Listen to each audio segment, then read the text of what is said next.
Hi అండి, అందరికీ నమస్కారం. Welcome to my YouTube channel. ఇప్పుడే అందిన వార్త. ఏపీ పెన్షన్లకు సంబంధించిన అతి ముఖ్యమైన సమాచారం ఈ వీడియోలో ఉంది. వీడియో అయితే ఎక్కడగా స్కిప్ చేయకుండా ఎండ్ వరకు చూడడం వల్ల ఇన్ఫర్మేషన్ అనేది పూర్తిగా అర్థమవుతుంది.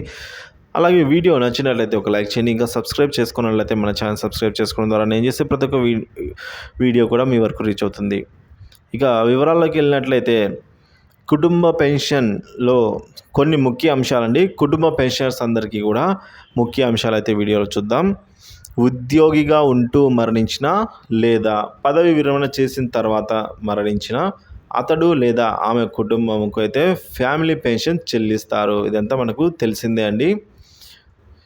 అలాగే సర్వీస్లో ఉండి మరణిస్తే మొదటి 7 సంవత్సరాల వరకు ఉద్యోగి 65 సంవత్సరాలు నిండే వరకు, సో ఈ రెండిట్లో ఏది ముందైతే అంతవరకు చివరి నెల జీతంలో 50%గా పెన్షన్ చెల్లిస్తారు.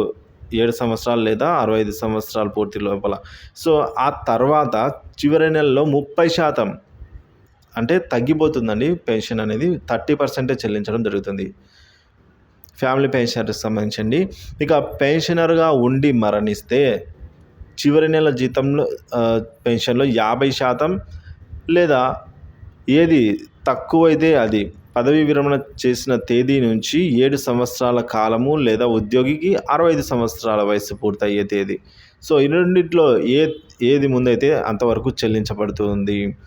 ఇక పెన్షనర్ రిటైర్డ్ అయిన తదుపరి చట్టబద్ధంగా వివాహం చేసుకున్నట్లయితే పెన్షనర్ భార్య లేదా భర్తకు వారికి కలిగిన సంతానానికి కూడా పెన్షన్ మీద అధికారం ఉంటుంది. సో వారికి కూడా పెన్షన్ అయితే చెల్లిస్తారు. ఇక రికార్డు లభ్యం కాకపోయినా ఫ్యామిలీ పెన్షన్ మంజూరు చేయాల్సి అయితే ఉంటుందండి. ఇక అదృశ్యమైన లేకపోతే ఆచూకీ తెలియని ఉద్యోగుల కుటుంబాలకు సంవత్సరం తర్వాత కుటుంబ పెన్షన్ అయితే చెల్లిస్తారు. ఇది ఒక రూల్ అండి. ఇక సంపాదన పరులు కానీ అంగవైకల్యం కలిగిన పిల్లలకి కూడా కుటుంబ పెన్షన్ వర్తిస్తుంది. పెన్షనర్ చనిపోయిన రోజునకు ఆ రోజు వరకు అయితే పెన్షనర్కి పెన్షన్ చెల్లిస్తారు. ఆ మరుసటి రోజు నుండి కుటుంబ పెన్షనర్కి చెల్లించడం మొదలవుతుంది. కుటుంబ పెన్షనర్పై డిఆర్ అయితే చెల్లిస్తారు. సో డిఆర్ అనేది కుటుంబ పెన్షనర్కి కూడా వర్తిస్తుంది. ఫ్యామిలీ పెన్షనర్ పునర్వివాహం చేసుకుంటే ఫ్యామిలీ పెన్షన్ రద్దు అవుతుందండి.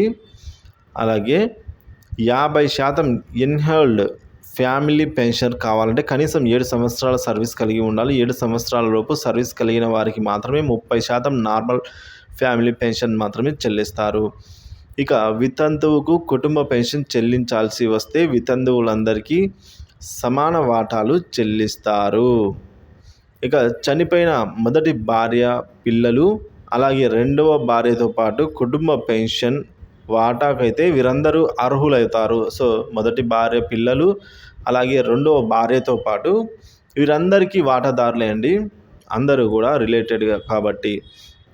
మరి రిటైర్ అయిన ప్రభుత్వ ఉద్యోగిని పెళ్లి చేసుకున్న మహిళ కూడా ఫ్యామిలీ పెన్షన్కు అర్హులే. సో ఈ వ్యక్తి రిటైర్ అయిపోయిన తర్వాత పెళ్లి చేసుకున్నా కూడా ఆయన మరణించిన ఆయన తదనంతరం ఆ మహిళ కూడా ఫ్యామిలీ పెన్షన్ కిందకే వస్తుంది. ఇక రెండు ఫ్యామిలీ